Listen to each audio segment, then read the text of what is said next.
Good morning. Today we're talking with JoEllen Welsh, a research scientist on GrassrootsHealth panel. Dr. Welsh is a professor at University at Albany's Cancer Research Center.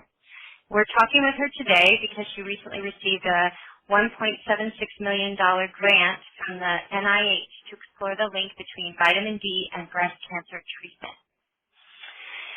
Good morning, JoEllen. We wanted to ask you first, what is your hot button? What do you want to make sure people understand after listening to this interview?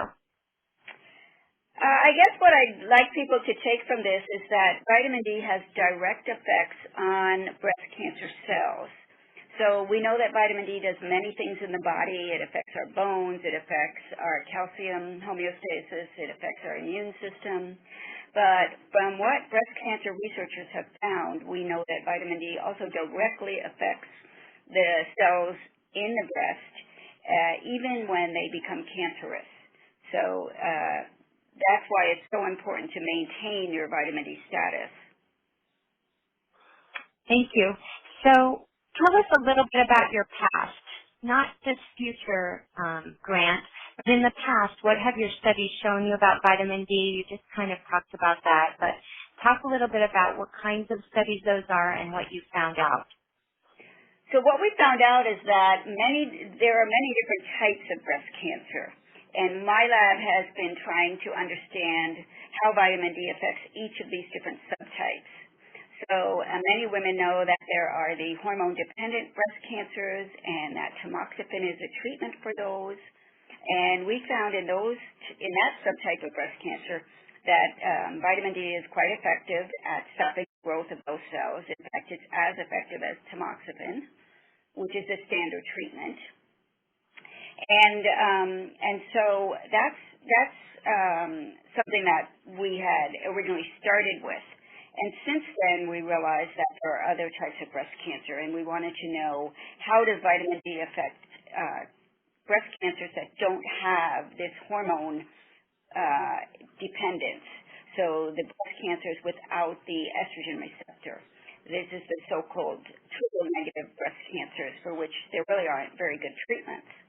And so what we've been studying is how vitamin D affects the triple-negative breast cancer cells and also some of the other less common subtypes of breast cancer. And essentially it comes down to the fact as to the expression of the target of vitamin D in these cells, which is the vitamin D receptor. And we have studied the function and the activity of the vitamin D receptor in these different subtypes of breast cancer. And the bottom line is that vitamin D, if there is a vitamin D receptor, that vitamin D will slow down the growth of these breast cancer cells. Great. Can you actually explain in layman's terms what is a vitamin D receptor in a cell? Okay, so a vitamin D receptor is a protein. So it is a protein in the cells that controls what genes are expressed in that cell. And that vitamin D receptor is only active when the vitamin D from our diet or sunlight or supplements, only when vitamin D in the body can bind to that receptor will it become active. So the combination of the vitamin D in our blood getting into the cell and interacting with this receptor is what triggers all the effects of vitamin D that we've been studying and identifying in the breast cancer cells. Does that help? Yes, and they're there in every single cell? Very few cells in the body do not have vitamin D receptors. So yes, almost all cells in the body have vitamin D receptor.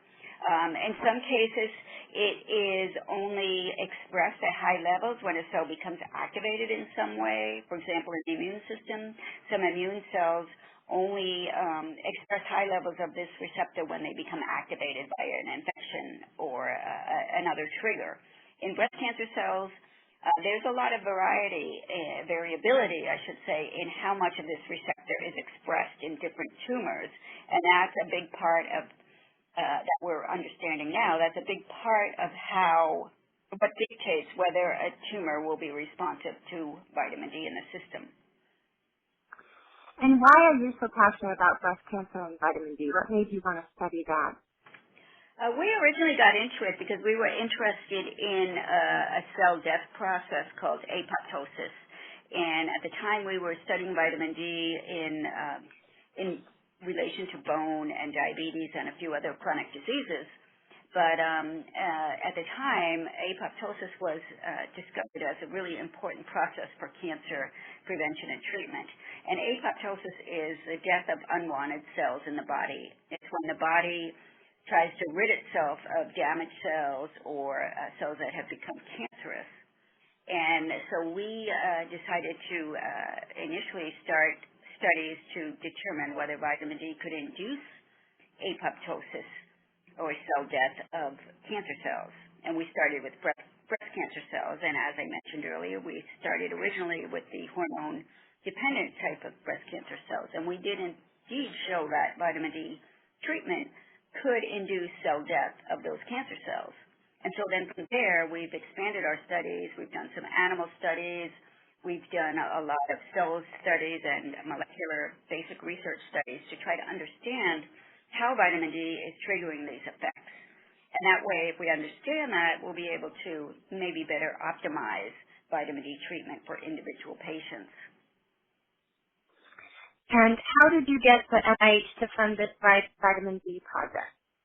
So I think that the uniqueness of the project that we're about to start now is that we're studying vitamin D actions in these triple-negative breast cancer cells, like I mentioned earlier, that for which there really aren't any good treatments. These are patients that cannot take tamoxifen because it won't work for them. They cannot take the other antibody-based therapies that are directed against other types of breast cancer. And for most patients, the chemotherapies don't work very well against these cancers. And we've identified a new pathway in those cells that is regulated by vitamin D. And vitamin D actually suppresses a pathway that is required for the survival of these triple-negative breast cancer cells. And so what we want to do in this grant is to look at how vitamin D regulates this pathway and what other co-regulators of this pathway might be working in conjunction with vitamin D to inhibit the growth of those cells. What will this research look like? Is it with people? Is it an RCT trial? Is it with animals as well? Can you explain what this is a combination of basic research on cells derived from patients that have this type of breast cancer, and so there are a number of different cells that we will study to see how general the phenomenon is. And then it will be combined with animal approaches where we'll be taking the human cells and growing them in animal models to see whether vitamin D supplementation will slow either the early outgrowth of early-stage triple-negative breast cancer cells or stop the progression of the later-stage tumors. So we will be looking at both early-stage and later-stage disease in this project in the animal models. So these are what we would call preclinical studies. They are designed to understand the mechanisms and also explore what sorts of doses would be needed in the animal models in the supplementation trials that we're going to be doing. And how long will this research take from start to finish? So this is a 5-year grant. So we have a lot of studies similar to what I just described, looking at vitamin D alone. And in the latter half of this study, we're going to be combining vitamin D with other natural products that also seem to affect this pathway that vitamin D affects, to see if, for example, if there are some tumors which may be a little bit less sensitive to vitamin D, can we combine these other therapies that affect the same pathway to optimize the effect of vitamin D supplementation.